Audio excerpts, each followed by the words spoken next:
টাকার পরিচয় পেয়ে ফেলায়, টাকার মহব্বত তার ভিতরে ঢুকে পড়ে, তখন ওই টাকা কামাই করার জন্য বিভিন্ন সময় বিভিন্ন পন্থায় অনেকভাবে সে চিন্তা ভাবনা করে দেখে কিভাবে টাকা কামাই করা যায়। এখন এই টাকার জন্য সে হার ভাঙার মধ্যেও কাজ করে, এই টাকার জন্য অনেক জায়গায় কাজ করে, এই টাকার জন্য চিন্তাই করে, আবার এই টাকার জন্য রাজধানী করে কেউ, এই টাকার জন্য সুদের ব্যবসা করে কেউ, আবার এই টাকার জন্য হারাম পন্থায় কেউ কাজ করে, আবার এই টাকার জন্য মানুষ বিভিন্ন সময় বিভিন্ন পন্থায় হালাল পন্থায় রুজি রোজগার করতে থাকে। আল্লাহ তাআলা যেহেতু আমাদেরকে মারিফত, আল্লাহর মারিফত সম্পর্কে ইনশাআল্লাহ জানার চেষ্টা করব। টাকার যে মারিফত, তার পরিচয় পাওয়ার কারণে টাকার প্রতি মানুষের ছুটছে। বিবির মহব্বত যখন দিলের ভিতরে ঢুকে পড়ে, তখন বিবি ছাড়া কিছুই বুঝে না।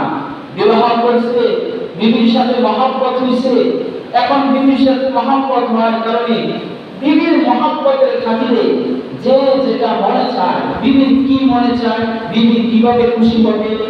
টাকা না থাকলে বিবিকে একটা কাপড় কিনে দেওয়ার জন্য অনেক সময় আওলাদ কিনে হলো কিনা বিবি খুশি হবে, এই জন্য এই চিন্তা ভাবনা করে।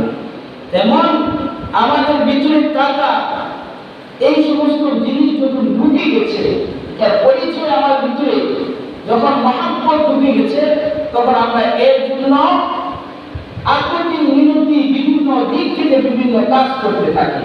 তেমন ভাবে মানুষের বিবির ভিতরে যখন মহব্বত চলে যায়, তার কলমের ভিতরে যখন বিবির মহব্বত চলে আসে, তখন ওই ব্যক্তিও দেখে বিবির জন্য কি করা যায়, বিবি কিভাবে খুশি হইবে, এই কাজ করা করে।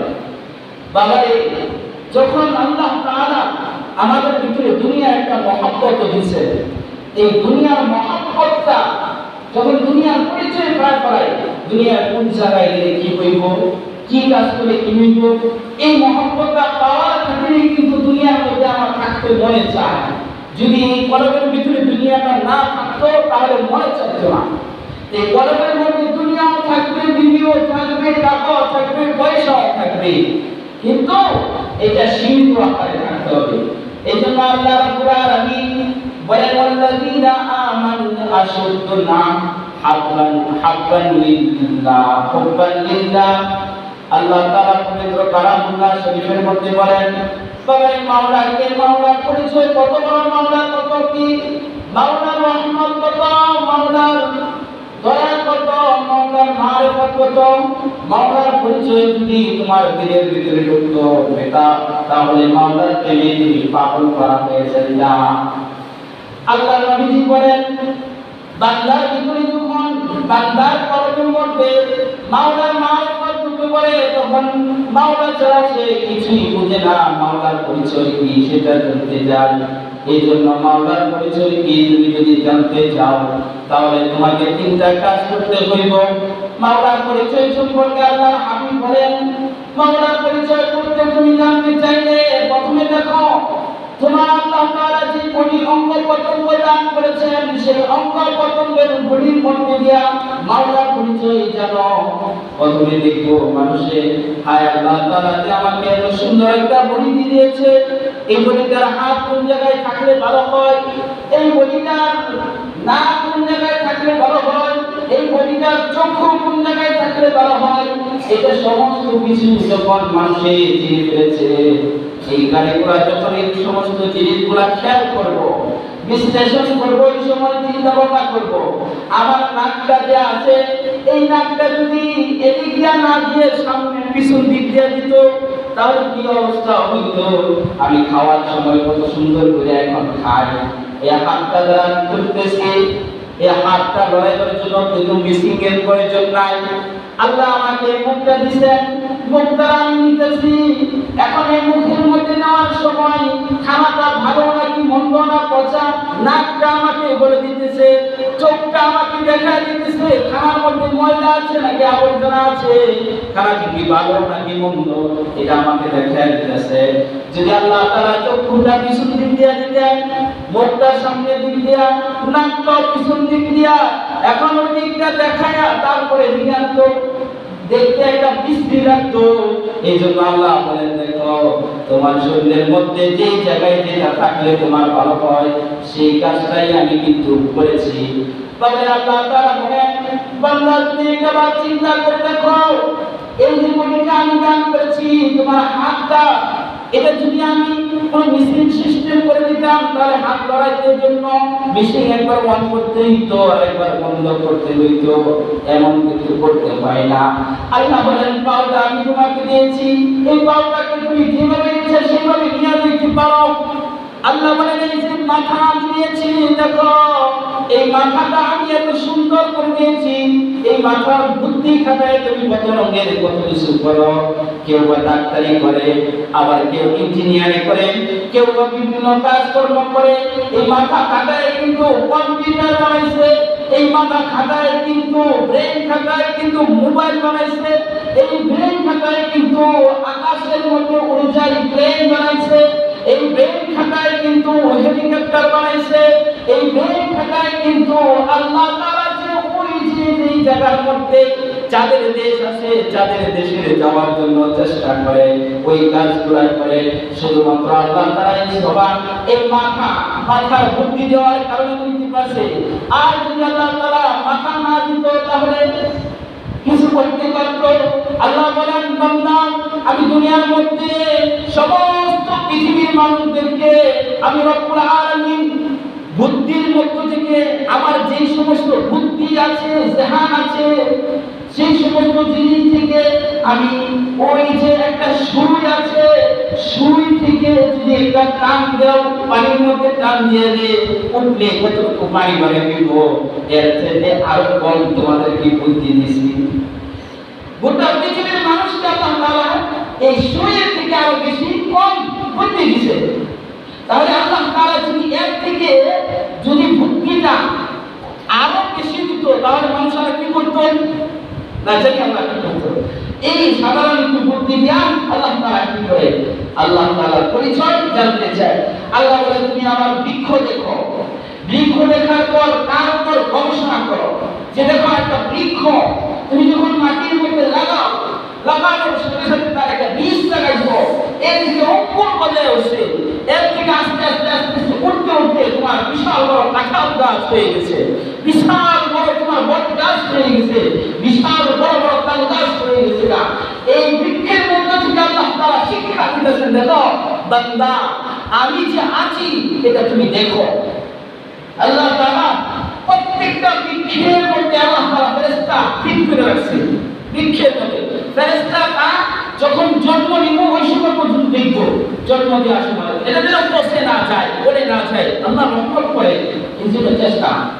আল্লাহ তাআলা বলেন, বান্দা দুনিয়ার মধ্যে আমি তোমাকে এত সুন্দরভাবে এত কিছু দান করেছি, এখন তুমি আমাকে দেখো, আমার মারিফত সম্পর্কে জানো, আমি কে, আমি কতটুকু বড়, আমার রব কত সুন্দর, আমার রব কি করতে পারে, আমার মাওলা কি করতে পারে।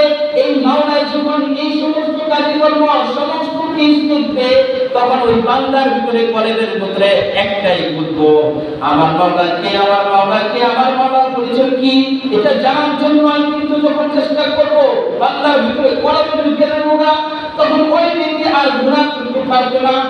কারণ চিন্তা করবো আমি যে এখন গুনাহ করব আমার মাওলাই তো দেখতেছে, মাওলা দেখে না? কেউ যখন কোন জায়গায় নাই সেই জায়গায় কে আছে? আল্লাহ আছে। হযরত ওমর ইবনে খাত্তাব রাদিয়াল্লাহু তাআলা আনহুর জামানার মধ্যে একজন মহিলা, একজন বৃদ্ধ মহিলা এবং একটা মেয়ে, তারা দুধ বেচত। এখন দুধ বেচার সময় বলতেছে, এই মা আসলে আর দুধের মধ্যে কিছু পানি দেই। মা বলতেছে কিছু পানি দেই। মেয়ে বলতেছে, মা গো, ওমর ইবনে খাত্তাবের জামানাটা আমিরুল মুমিনিন ওমর ইবনে খাত্তাব যদি জানতে পারে তাহলে কিন্তু কঠিন শাস্তি হয়ে যাবে। ভাই আমিরুল মুমিনিন কি এখানে আসছে জানতে পারবে? ভাই জানতে না পারো না, আমিরুল মুমিনিন দেখতে পারলো না, তার সৈন্যবাহিনীরা দেখতে না পারলো, কিন্তু একজন আল্লাহ আছে, বেশি আল্লাহ যদি দেখে ওই আল্লাহর কাছে আমি কি জবাব দিব? আল্লাহ কি দেখে না? তাই তার চিন্তা ভাবনা কতটুকু ছিল। আমাদের দিনের ভিতরে যদি এই চিন্তা ভাবনা করা যে আল্লাহ তাআলা আমি সমস্ত মানুষের তিন হালতে আল্লাহকে স্মরণ করা, তিন হালতের কাজই কিন্তু মানুষ করে। তিন হালতের মধ্যে এক হালত হলো আমরা কিন্তু বেশিরভাগ সময় কিছু মানুষ আছে খাইয়ে থাকে, আর খাইয়ে আছে না, দাঁড়ায় আছে, নাহলে আটকাছে, এই কাজ করতেছে। আর কিছু কিছু মানুষ থাকে কি বসে থাকে, আবার কিছু সময় আমরা কি করি, শুয়ে থাকি। এই তিন কিসিমের কিন্তু মানুষ থাকে। কি বসে থাকবো, নাহলে একবার শুয়ে থাকবো, নাহলে দাঁড়ায় থাকবো, নাহলে হাঁটবো। এই তিন কিসিমের মধ্যে আছে না আমরা, এটা চলতেছে। এই তিন কিসিমের মধ্যে যখন মানুষ আল্লাহকে জপে, কয় বান্দা তুমি যখন রাতের বেলা ঘুমাও, ওই সময় আমাকে আল্লাহ আল্লাহ আল্লাহ বলে রাখো। ঘুমাইবার সময় আল্লাহ আল্লাহ বলে রাখো। তুমি যখন দাঁড়ায় রয়েছো, ওই সময় আমার মসজিদের মধ্যে আযান হয়ে গেছিল, তোমার মসজিদের মধ্যে চলে আসো, তোমার আমার মহব্বত খুঁজে পাইবা। তুমি যখন হাঁটতেছো ওই সময় খুঁজো, তুমি যখন চলতে ওই সময় খুঁজো, তুমি চলার সময় বসে আসো, অযথা বসে থেকে বসে বসে যদি একবার সুবহানাল্লাহ সুবহানাল্লাহ জপো, আমি রব্বুল আলামিন কত খুশি হব জানো। রব্বুল আলামিন বলেন বান্দা যখন একবার সুবহানাল্লাহ বললো, রব্বুল আলামিন তার আমলনামার মধ্যে 100 নেকি লিখে দেন। সুবহানাল্লাহ। যখন কোনো মানুষ 100 বার সুবহানাল্লাহ বললো, 100 বার সুবহানাল্লাহ বলার কারণে আল্লাহ তাআলা 70,000 নেকি দান করলো। সুবহানাল্লাহ। 100 বার বলার কারণে 70,000। যদি কোনো ব্যক্তি আলহামদুলিল্লাহ 100 বার, আল্লাহু আকবার 100 বার বললো, তার আমলনামার মধ্যে 70 লক্ষ নেকি দান করবে আল্লাহ। আল্লাহর হাবিব বলেন যদি কোনো মানুষ লা ইলাহা ইল্লাল্লাহ শুধু একবার বললো, একবার বলার কারণে রব্বুল আলামিন তার আমলনামার মধ্যে আসমান এবং জমিনের মধ্যে যত ফাঁকা জায়গা আছে, সমস্ত ফাঁকা জায়গাগুলো আল্লাহ তাআলা নেকি ধারা ভরপুর করে দিবেন। সুবহানাল্লাহ। একবার বললে, বান্দা একবার বললো, আল্লাহ তাআলা তার কি খুশি হয়ে গেছে, কত মহব্বত করে বান্দাদের আল্লাহ তাআলা। আল্লাহ তাআলা বলেন তুমি যদি লা ইলাহা ইল্লাল্লাহ যদি 100 বার বলো, তাহলে এই 70টা দুনিয়া পরিমাণ আমি নেকি দান করব। সুবহানাল্লাহ। 70টা দুনিয়া পরিমাণ যদি আল্লাহ নেকি দান করে, তাহলে কত নেকি পাওয়া যাচ্ছে। এজন্য ভাই দোস্ত, আমাদের নিজেদের দিনকে বোঝানো উচিত যে হাই দুনিয়ার মধ্যে আমি তো আল্লাহর পরিচয় পাইছি না এখনো, মারিফত আমাদের ভিতরে ঢুকে নাই। আমরা বর্তমান জীবনে একটা দেখি মারিফতের একটা খেলা আছে। কিছু কিছু বন্ধু আছে ফকিররা মনে করে যে মারিফত মানে হলো যে আল্লাহর পরিচয় আমি পায়ে ফেলেছি, আমার এখন নামাজ লাগবে না, রোজা লাগবে না, হজ লাগবে না, যাকাত লাগবে না, কিছুই লাগবে না, নামাজ কি দরকার, মারিফত আমি পায়ে ফেলেছি। মারিফত শরীয়ত ছাড়া মারিফত পায়। শরীয়ত হলো এমন একটা জিনিস, শরীর পুরো মানুষের একটা শরীর যদি না থাকে, তার রূহ যদি না থাকে, তার মারিফত কি? কেমন একটা লাশ মানুষ যখন জীবিত আছে তখন তার ভিতরে একটা কি আছে? রূহ আছে। আল্লাহ বলেন যে রূহটা আছে তুমি যতক্ষণ পর্যন্ত অতক্ষণ পর্যন্ত হাত নড়াইতে পারতেছো, অতক্ষণ পর্যন্ত পা নড়াইতে পারতেছো, অতক্ষণ পর্যন্ত জবান দিয়ে কথা বলতে পারতেছো, অতক্ষণ পর্যন্ত তুমি চক্ষু দিয়ে দেখতে পারতেছো, অতক্ষণ পর্যন্ত তুমি মাথার ধ্যান দ্বারা তুমি বুদ্ধি খাইতে পারতেছো। যদি রূহ চলে যায় তখন কি হইব? তখন দেখা যাবে ওই গণিত না কি বুঝা লাশ কি করতে পারে? লড়তে পারে না। লাশের কোন কারিগর আছে? লড়তে পারে না। এই জন্য আল্লাহ বলেন দেখো, যদি মারিফত পাইতে চাও তাহলে শরীয়ত করতে হবে। শরীয়ত এবং মারিফত দুটোই করতে হবে। আমি সুন্নাত মানি না, আমি নামাজ পড়ি না, আমি আল্লাহর জিকিরুল্লাহ করি না, আমি আল্লাহ তাআলার হুকুম যেভাবে হালাল হারামের কথা বলছে সেভাবে আমি মানি না, তা আমাকে আল্লাহ তাআলা মারিফত দান করে দিব? মারিফত দান করে দিব না। এই জন্য দোস্ত, শরীয়ত এবং মারিফত দুটো একসাথে করতে হবে। শরীয়ত আগে, তারপরে মারিফত। শরীয়ত যদি না করি তাহলে মারিফত পাওয়া যাবে না। এই জন্য আল্লাহর হাবিবকে আল্লাহ তাআলা ডাকতে বলেন কুল ইন কুনতুম তুহিব্বুনাল্লাহ ফাত্তাবিউনি ইউহবিবকুমুল্লাহ ওয়া ইয়াগফির লাকুম যুনুবাকুম ওয়াল্লাহু গফুরুর রহিম। আল্লাহ তাআলা বলেন হে আমার হাবিব, আপনি আপনার উম্মতদেরকে বলে দিন তারা যেন আপনাকে অনুসরণ করে, আপনার কথা মানে, আপনার সুন্নাত তরিকায় চলে, আপনি যেভাবে চলছেন সেভাবে চলে, আপনি যেভাবে নামাজ পড়েন সেভাবে ভাত খান, তারা যেভাবে ভাত খায়, আপনি যেভাবে চলতেছেন রাস্তাতে সেভাবে চলে, আপনি যেভাবে বিবাহ করেছেন তারা যেভাবে বিবাহ করে, আপনি যেভাবে সন্তান লালন পালন করেছেন তারা সেইভাবে চলাফেরা করে। এই আয়াতের মধ্যে আল্লাহ তাআলা বলে দিতেছেন যে নবীর সুন্নাত ছাড়া মারিফত লাভ করা যাবে না। যাবে কি? নবীর অনুসরণ ছাড়া, সুন্নাত লাভ ছাড়া কি মারিফত লাভ করতে পারবো? মারিফত এত সহজ জিনিস না। আমি একটা দিনের ভিতরে পায়া ফেলাইলাম, মারিফত পাইয়া এখন গেয়া মজার মধ্যে বসে বসে যদি আমি গামছা টানি আর কইটা মারিফত পাইছি, একই আমাদের দৃষ্টিতে গাঞ্জা টানলে কি মারিফত বেশি পায়? বলেন গাঞ্জা টানলে বেশি পায়? মদ খাইলে বেশি পায়? এ মারিফত পাইয়া আমার গাঞ্জা টানতেছে, মদ টানতেছে, তাই মারিফত পাওয়া গেছে। গাঞ্জা খাওয়া কি হালাল না হারাম? মদ খাওয়া কি হালাল না হারাম? হারাম না। এখন যদি হারাম পন্থায় গিয়ে পায় আমি মারিফত পাইছি, তার এই কথার কোনো ভিত্তি আছে? এই ব্যক্তি শরীয়ত মানল না, এই ব্যক্তি মারিফত মানল না, মারিফত সম্পর্কে বুঝল না, এর দিলের ভিতরে নেফাক ঢুকে পড়েছে, এর দিলের ভিতরে পায়খানা ঢুকে পড়েছে। এই কারণে আল্লাহ হাবিব বলেন এরা মসজিদ কমিটির দিক থেকে আল্লাহর কসম তারা কি হলো না, মারিফত তত্ত্ব হলো না, তারা শরীয়ত তত্ত্ব হলো না, আমার উম্মত হতে পারলো না। এরা হলো বন্ধ জাহেল, ঠিক না? এরা বন্ধ, এরা জাহেল। আল্লাহর হাবিব মুহাম্মদ রাসূলুল্লাহ সাল্লাল্লাহু আলাইহি ওয়াসাল্লাম বলেন আরো কাজ করো, তোমার দিলটাকে একটু বুঝাও। মাসুদের মারিফত সম্পর্কে বুঝাইতে চাইলে দিলের মধ্যে একটু বুঝ আসা দরকার, যে আমাদের ভিতরে একটা বুঝ জানা দরকার, যে একটা আবার গভীর চিন্তা করা মাঝে মধ্যে যে হ্যাঁ আল্লাহ আমাকে সৃষ্টি করছে কিভাবে? আল্লাহ যে আমাকে সৃষ্টি করছে সামান্য একটু নাপাক পানি থেকে আল্লাহ আমাকে সৃষ্টি করছে।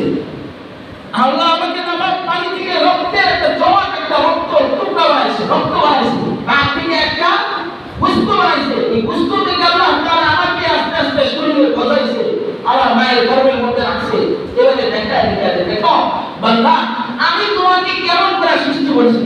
তোমার মায়ের গর্ভের মধ্যে তুমি যখন ছিলা তখন তোমার দুনিয়ার মধ্যে কেউ জানতো না তুমি কি খাইবা। আমি চিন্তা করছি আমি খাইব কি আমার মায়ের গায়ের মধ্যে? আমার মা চিন্তা করছে, আমার বাবা চিন্তা করছে, আমার আত্মীয় স্বজনরা কেউ চিন্তা করে নাই। আল্লাহ বলেন আমি তোমার মায়ের নারের সাথে একটা বন্ধন সৃষ্টি করে দিয়েছি, এর একটা সংযুক্ত করে দিয়েছি। বান্দা, তোমার মায়ের মাসিক বন্ধ করে আমি তার সাথে একটা, তোমার পেটের সাথে একটা সংযুক্ত করে দিয়েছি। কিন্তু বান্দা, এই যে একটা সংযুক্ত করে দিয়েছি, নাপাক তোমার পেটের ভিতরে যেতেছে, এবার আমি চিন্তা করছি বান্দা, তোমার জবানটার মধ্যে দিয়ে আমি খাওয়াইতে পারতাম, কিন্তু আমি জবানটা খাওয়াই নাই কেন জানো? তোমার জবানটা যেন পাক থাকে, পবিত্র থাকে, এই পবিত্র জবান দিয়া যেন তুমি আল্লাহ বলে রাখতে পারো। সুবহানাল্লাহ। আল্লাহ তাআলা কত মহব্বত, কত দিলের মধ্যে বুঝ যে দেখা দিয়েছেন যে দেখো বান্দা, আমি তোমার জবানটা পবিত্র রাখছি। এই পবিত্র জবান দ্বারা যখন তুমি যত গুনাহ করছো, যত হাজারের লক্ষ লক্ষ লক্ষ লক্ষ কোটি কোটি মিলিয়ন মিলিয়ন গুনাহ করছো, আর আমার কাছে একটা বার হাত তুলবা আর তাই বলবা মাবুদ আমি মাফ চাইতেছি তোমার কাছে, আমাকে তুমি মাফ করে দাও। আল্লাহ বলেন বান্দা, তোমার চোখের পানি নাকের ডগা আসার পূর্বে আমি তোমাকে মাফ করে দেই। সুবহানাল্লাহ। আল্লাহ তাআলা কত খুশি হন। বাবা, এর জন্য দিনকে বোঝানো উচিত। এখন আমরা জীবিত আছি, এখন কত সুন্দর মনে আছি, জীবিত আছি না? যদি একটা বার অসুস্থ হয়ে পড়ি, কোন মৃত ব্যক্তি মৃত সজ্জায় অবস্থায়, তখন তার আত্মীয় স্বজনরা আসে, আইসা দেখে না যে দেখে কোনো কারণ নাই, মরে গেলে না কি করে? আমি আপনি যখন লাশ হয়ে যাবো তখন মসজিদের খাট কিনে আমার বাড়িতে চলে যাবো না, আমাকে গোসল করাইবো, কেউ বা আতর দাঁড়িয়ে আনবো, কেউ বা সুরমা আনবো, কেউ বা বাঁশ কাটবো দিয়ে, কেউ কবর, কিছু কিছু মানুষ দিয়ে কবর খুঁজবো, করতো না করে না, দেখি না করে। এই জন্য চিন্তা করা, আল্লাহ হাবিব বলেন তুমি একবার চিন্তা করো, এগুলো নিয়ে গবেষণা করে দেখো। তোমার কিন্তু মৃত্যু আসছে, কেউ বাঁচবো, একটা কেমন পর্যন্ত বাঁচবো, চক্ষুটা বন্ধ করে তখন চিন্তা করবা যে হ্যাঁ আমার আজকে মৃত্যু হয়ে গেছে। মাঝে মাঝে গবেষণা করা মৃত্যুকে। আল্লাহ হাবিব বলেন আকসিরু যিকরা হাযিহিল লাযাতিল মাউত, তোমরা অনেক পরিমাণে মৃত্যুকে স্মরণ করো, মৃত্যু দুনিয়ার স্বাদকে ধ্বংস করে যখন মৃত্যু দুনিয়ার মধ্যে আমি একটা মাঝে মাঝে চিন্তা ভাবনা করবো, হ্যাঁ আমার চোখটা বন্ধ করে নীরবে বসলাম, বসে বসে চিন্তা করলাম, হ্যাঁ আজকে আমার মৃত্যু হয়ে যেতে পারে, হয়ে যেতে পারে না? আমার যদি মৃত্যু হয় কি হবে? আমাকে মৃত্যু হয়ে যাওয়ার পর মসজিদের মধ্যে এলান করবে, অমুকের ছেলে অমুক গ্রাম নিবাসী আর দুনিয়ার মধ্যে নাই, বলবে না? অমুকের ছেলে অমুক আর দুনিয়ার মধ্যে নাই, সে দুনিয়া ছেড়ে চলে গেছে, অমুক সময় অমুক সময় তার জানাজা হবে। এটা কিন্তু বলবো। এখন আপনার আমার জন্য যখন কাফনের কাপড় দিয়া কেউ নিয়ে আসবো, কেউ বা ঘাস কাটবো, কেউ বা মাটি কাটবো, অর্থ করবো, কেউ কত সুন্দর করে গোসল করাইবো, গোসল করায় কাপড়ের কাপড় পরাইয়া খাটের মধ্যে রাখবো।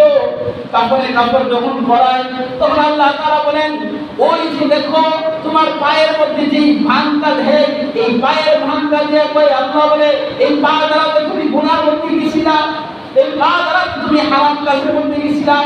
এখন এই পায়ের শক্তি কোথায়? আল্লাহ মাঝখানের আমাদের যখন মাঝখানের ভাগটা দিয়ে দেয় তখন বলে যে মাঝখানের ভাগটা দিয়ে বলে ওই যে হাতটা তোমার যে শক্তি ছিল, তুমি তো অন্যর সম্পদ চিনাই করে দিতা, অন্যকে খুশি পাতা, অন্যকে হাতের শক্তি দেখাইতা, এই হাত আজকে কেন নড়ে না? আল্লাহ তাআলা মাথার ভাগ দিয়া কয়, ও বান্দা আমি যে মাথার ভাগটা দিয়ে দিছো, আজকে এই মাথাটা কেন লড়ে না? এই জবানটা কেন লড়ে না? চক্ষুটা কেন বলে না? এই জবান দ্বারা তোমার কি শক্তি আসে না? আজকে শক্তি কোথায়? এটা দেখা দেখা আল্লাহ দেখায় দিতেছে। দেখো দুনিয়ার মধ্যে তুমি যতই বা হাতারি করো, যতই কিছু করো, একদিন না একদিন তোমার এই কবরের মধ্যে শুইতে হইব। আর কবরের মধ্যে শোয়ার পর নিজের ঈমানকে সংশোধন যদি না করতে পারো, কবরের মধ্যে তো আযাব হবে। কবরের মধ্যে কেমন আযাব হবে? আল্লাহর হাবিব বলেন, কবরের মধ্যে এমন আযাব হইব যেটা বলার বাকি নেই। ঈমান নিয়ে কবরের মধ্যে আমি যাইতে পারলাম না, এই কবরের মধ্যে বলার বাহিরে আযাব হবে। আল্লাহর হাবিব বলেন কবরের মধ্যে আযাব হবে, আবার হাশরের মধ্যে তোমার আযাব, আবার তোমার জাহান্নামের মধ্যে আযাব। আল্লাহর হাবিব বলেন দেখো যখন জাহান্নামের কোন বার্তা নিয়ে আসছেন, হযরত জিবরাইল আলাইহিস সালাম আল্লাহর নবীর কাছে ওহী নাযিল করার জন্য আসছেন। আল্লাহর নবীর কাছে আয়েরা জিবরাইল আলাইহিস সালাম কাঁদতে লাগলেন, এমন অজুর সুরে কাঁদতেছেন। জিবরাইল আলাইহিস সালাম এসে কাঁদতেছে, বলে নবীজি গো আমার খুব ভয় লাগতেছে, আমার খুব কষ্ট লাগতেছে, না জানি আল্লাহ তাআলা আযাব কেমন করে দেয়, জাহান্নামের আগুন যেন উত্তপ্ত করতেছে, 1000 বছর পর এটা উত্তপ্ত করে, আবার 1000 বছর পর আবার উত্তপ্ত করে। এই আগুনটা দুনিয়ার শুরু থেকে নিয়ে একেবারে শেষ পর্যন্ত ওই আগুনটা উত্তপ্ত করতেছে। এই আগুন দেখা হযরত জিবরাইল আলাইহিস সালাম আয়েশা কয়, নবীজি আমার খুব কষ্ট লাগতেছে, অনেক ভয় লাগতেছে, না জানি আমাকে আগুনের মধ্যে নিক্ষেপ করে এই আগুন আমি সহ্য করতে পারবো না। তখন নবীজিও কাঁদতে লাগলেন এবং জিবরাইল আলাইহিস সালামও কাঁদতে লাগলেন। নবীজি বলেন, জিবরাইল একটু শান্ত হও, আমি এটা সহ্য করতে পারতেছি না, না জানি আমার দিলের পরিবর্তন ফাইটে দেব চিন্তা করতেছেন। আল্লাহর হাবিব তখন বলতেছেন, দুরুদুরি যখন কাঁদতেছেন, আল্লাহর পক্ষ থেকে আওয়াজ আসে, তখন আল্লাহ তাআলা বলেন, ও জিবরাইল এবং আল্লাহ মুহাম্মদ রাসূলুল্লাহ সাল্লাল্লাহু আলাইহি ওয়াসাল্লামকে বলেন, ও মুহাম্মদ এবং জিবরাইল আপনাদের জাহান্নাম হবে। তাদের জাহান্নাম হবে? তাদের জাহান্নাম হবে না, তারা বিনা হিসাবে জান্নাতে যাবে। তো মুহাম্মদ সাল্লাল্লাহু আলাইহি ওয়াসাল্লাম ওনার তো কোনো গুনাহ নাই, তারপর উনি কাঁদতেছেন, হ্যাঁ আমি তো জান্নাতে যাব, কিন্তু আমার উম্মত কিভাবে জান্নাতে যাবে, আমার উম্মত কিভাবে সহ্য করবে? আল্লাহর হাবিব বলেন, জাহান্নামের মধ্যে যখন মানুষকে নিক্ষেপ করা হইব, তখন জাহান্নামের পিলারের মধ্যে ৭০,০০০ শিকল দ্বারা বাঁধবো। আল্লাহ হাবিব বলেন, একটা শিকল এমন আছে যে শিকলটা দুনিয়ার এক পাশ থেকে নিয়ে যদি একটা টান দেয়, দুনিয়ার সমস্ত কিছু ধূলিত হয়ে যাবে, সব বিষাক্ত সব কিছু শেষ হয়ে যাবে। শিকল দ্বারা যখন বাঁধবো তখন ওই ব্যক্তি চিৎকার করতে থাকবো, এই আযাব যখন দিব ফেরেশতারা তখন আযাবের দ্বারা যখন চিৎকার করতে থাকবো আর বলবো, খোদা রাখছে আমাকে কিছু খাইবার দাও। তাকে যখন কিছু খাইবার দিব, হাউ গাছ যখন খাইবার দিব, এই গাছটা যখন খাইব, সে খাওয়ার সাথে সাথে এটা ভিতরে যাইব না, উপরে বাহির হইব না। এখন চিন্তা করবো, হাই আমি এখন কি করবো? আমাকে যে খাবারটা দিছ, এই খাবারটা তো ভিতরেও যায় না, আবার উপরে তারপরেও আসে না, এখন আমাকে কিছু পানি দাও খাওয়ার জন্য। আল্লাহর হাবিব বলে যদি পানিটা দিব, পানিটা কেমন হবে? জাহান্নামের মধ্যে যদি হাজার হাজার লক্ষ লক্ষ গুণ এত বছর পর্যন্ত যে আগুনের উত্তপ্ত হয়েছিল পানিগুলা, এই পানিটা আনবো পাত্রের মধ্যে করে, তার কাছে আনবো যখন ওই ব্যক্তি খাইবার ছিল না, গরম এটা কাছে আনবো না, তখন তার কাছে যখন আনবো তার মাথার চামড়া পুরো পড়েছিল না, তার মাথার চামড়া ওটার ভিতরে পড়ে যাবো না, মুখের চামড়া পড়ে যাবো না, নাক খসে পড়ে যাবো না, মুখের চামড়া গুলো পড়ে যাবো না। এখন সে হাউমাউ করে চিৎকার করবো।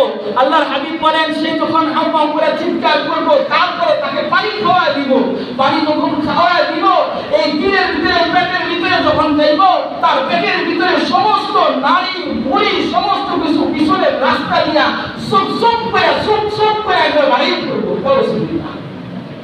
আল্লাহ আল্লাহ আল্লাহ,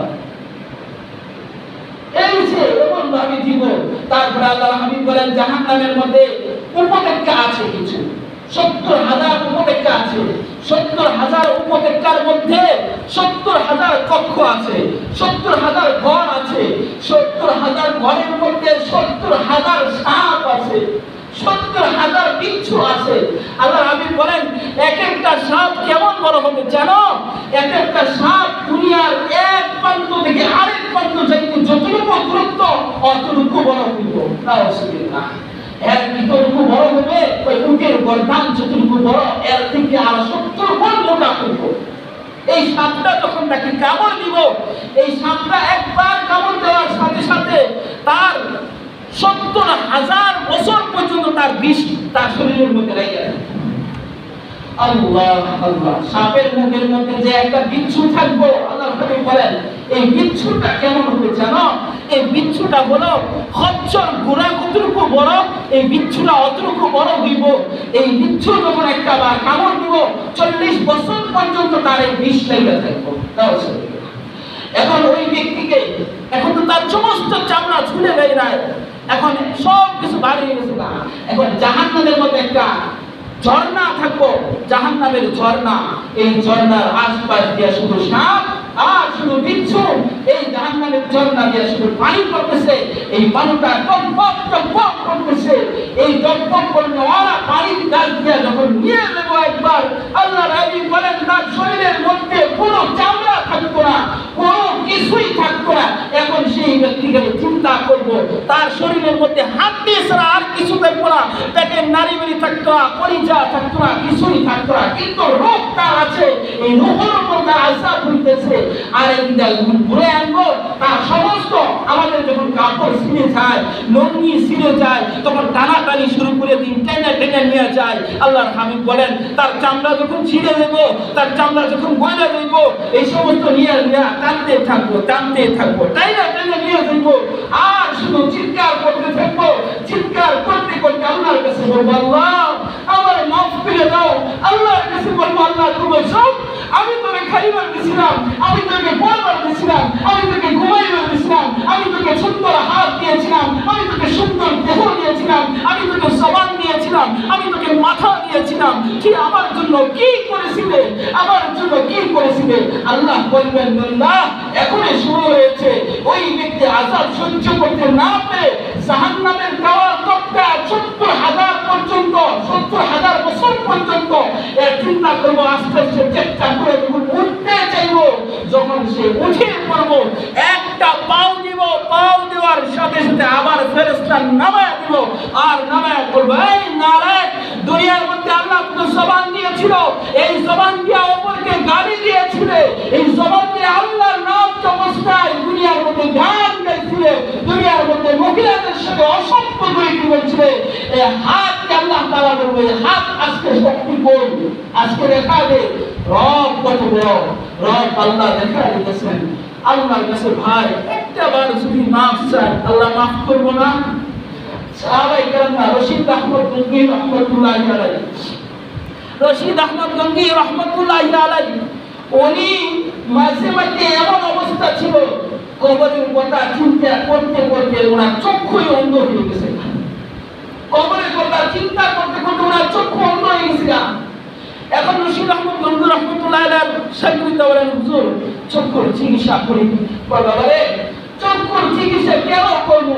আমি আমার মাওলার কারণে আমার চক্ষুটা অন্ধ হয়ে গেছে গা, খবরের আযাবের ভয়ে আমার চক্ষুটা অন্ধ হয়ে গেছে গা।